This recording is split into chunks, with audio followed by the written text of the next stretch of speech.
নমস্কার বন্ধুরা, তুলি মিতাস কিচেন লাইফস্টাইল অ্যান্ড ব্লগে আপনাদের স্বাগত। আজ বানাবো আলু ফুলকপি চিংড়ির রসা। এই রেসিপি বানাতে লাগছে ফুলকপি, আলু যা ভালো করে কেটে ধুয়ে নিয়েছি। মশলাতে লাগছে লঙ্কার গুঁড়ো, হলুদ গুঁড়ো, নুন, চিনি, এছাড়া ধনেপাতা, টমেটো, আদা, কাঁচা লঙ্কা। ফোড়নে লাগছে জিরে ও গোটা গরম মশলা এবং রান্নাটা সাদা তেলে করব। প্রথমে টমেটো এবং আদা পেস্ট করে নিয়েছি। এছাড়া লাগছে চিংড়ি মাছ। চিংড়ি মাছ ভালো করে ধুয়ে পরিষ্কার করে নিয়েছি।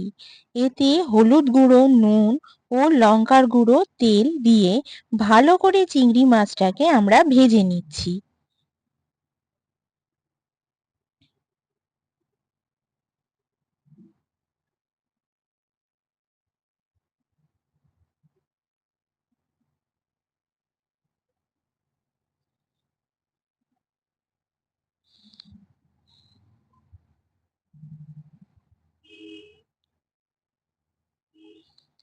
চিংড়ি মাছটা খুব ভালোভাবে আমরা ভেজে নিয়েছি।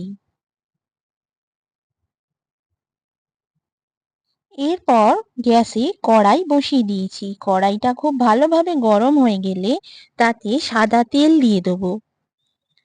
তেল খুব ভালোভাবে গরম হয়ে গেলে এতে গোটা জিরে ও গোটা গরম মশলা ফোড়ন দেব।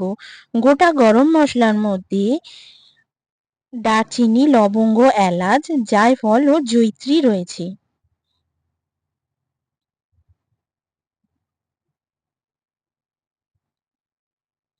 ফোড়ন থেকে ভালোভাবে গন্ধ বের হয়ে এলে এতে ফুলকপি ও আলু দিয়ে ভাজতে থাকবো।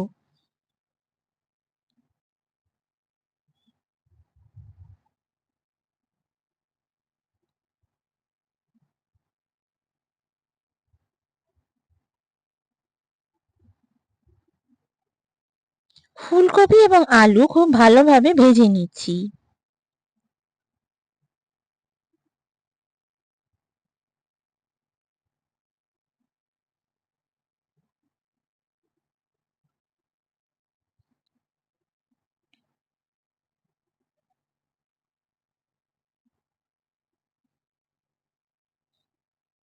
ফুলকপি এবং আলু ভাজতে ভাজতে টমেটো এবং আদার পেস্টের মধ্যে হলুদ গুঁড়ো ও লঙ্কার গুঁড়ো দিয়ে মিশিয়ে নেব।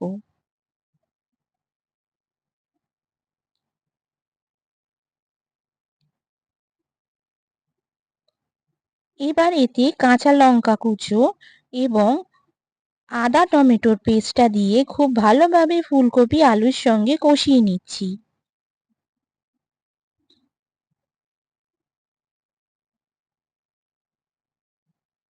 এবার এতে জল দিয়ে দেবো।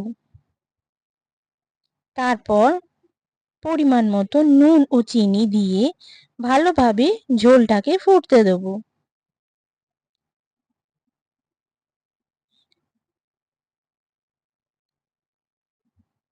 ঝোল ততক্ষণ ফোটাবো যতক্ষণ না আলু ফুলকপি সেদ্ধ হয়ে যাচ্ছে। আলু ও ফুলকপি সেদ্ধ হয়ে এলে ও ঝোল কমে এলে এতে আগে থেকে ভেজে রাখা চিংড়ি মাছ এবং ধনেপাতা দিয়ে ভালো করে মিশিয়ে নিয়ে আরো কিছুক্ষণ রান্না করে নিতে হবে।